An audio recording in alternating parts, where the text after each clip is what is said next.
আচ্ছা আমরা ভাগের আরেকটা সমস্যা দেখি। এখানে বলা আছে সঠিক কিনা যাচাই করো। 33,384 ভাগ 124 এর ভাগফল 269 এবং ভাগশেষ 28, এটা ঠিক কিনা যাচাই করতে হবে। তো আমরা জানি যাচাই করার ক্ষেত্রে আমরা ভাজ্য নির্ণয় সূত্র বা ভাজক নির্ণয় সূত্র বা ভাগফল নির্ণয় সূত্র ব্যবহার করে যাচাই করব। আমরা এটাকে ভাগ করে দেখতে পারি যে ভাগফল অত ভাগশেষ হয় কিনা, এটা কিন্তু যাচাই করার কৌশল না। যাচাই করার কৌশল হবে অবশ্যই সূত্র প্রয়োগ করে, অর্থাৎ ভাজ্য নির্ণয় সূত্র প্রয়োগ করে আমি এই ভাজ্য যেটা দেওয়া আছে এইটার সমান হয় কিনা। ঠিক আছে, তার মানে আমাকে অবশ্যই সূত্র প্রয়োগ করে যাচাই করে দেখতে হবে। তাহলে আমাকে এখানে দেওয়া আছে কি বলো, দেওয়া আছে কোনটা বলো, এটা কি? তাহলে ভাজ্য দেওয়া আছে কত? ভাজ্য সমান 33,384। এইটা কি, যাকে যার দ্বারা ভাগ করা হয়, ভাজক।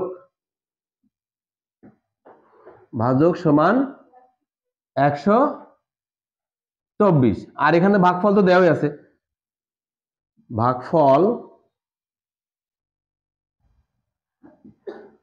269 আর ভাগশেষ কত?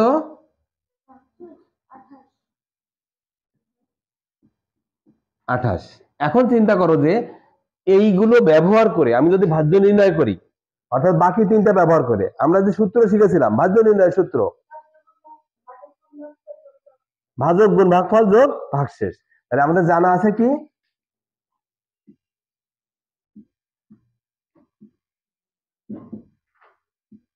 ভাজ্য সমান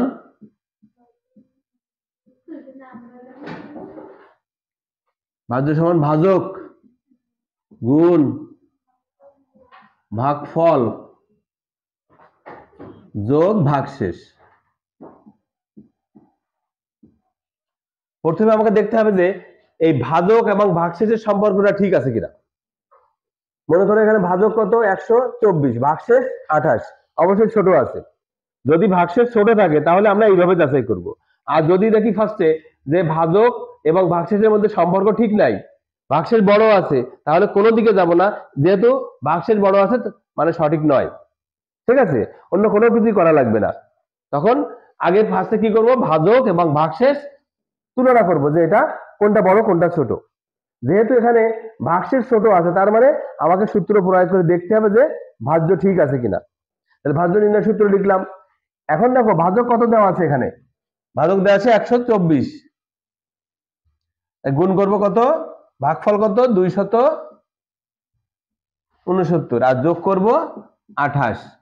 এই কাজটা করার পরে আমি যদি এইটাকে মিলাতে পারি তাহলে আমি বলতে পারবো যে উক্তিটি সঠিক। এখন এই কাজটা করি, ফার্স্টে গুণটা করি আমরা।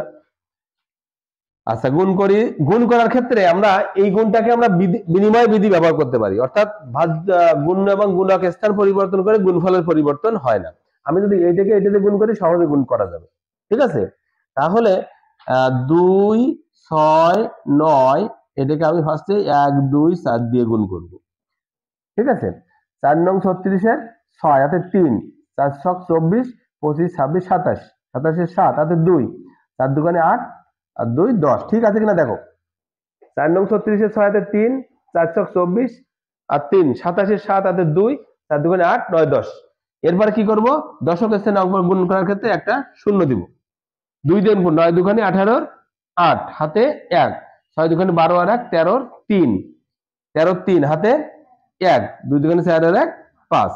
এরপরে শতক স্থানে অঙ্ক করার জন্য যেহেতু শতক স্থানে মানে শেষে দুটো শূন্য থাকে, দুটো শূন্য দিব। 1 দিয়ে গুণ করলে 9, 6, 2 যোগ করি 6, 15 5 হাতে 1, 10 আর 3 13, 3 হাতে 1, 6 আছে 12 আর 1 13, 3 হাতে 1 3। তার মানে আমি এখানে কত পেলাম, 3, 3, 3, 5, 6, এর সঙ্গে আমি 28 যোগ করব। এখন 8 আর 6 14, 4 হাতে 1, 5 আর 1 6, 7 8, 3, 3, 3। এটা কি আমার কি ছিল, সমান ভাজ্য ছিল কিনা? এখানে ভাজ্য কত, এটা ছিল না? হ্যাঁ, তার মানে কি, অতএব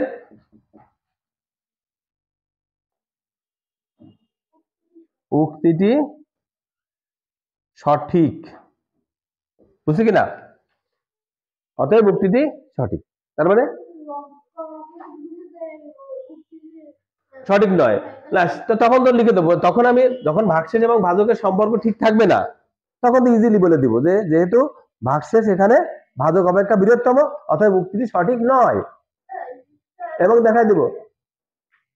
হ্যাঁ, ঠিক আছে, ওকে।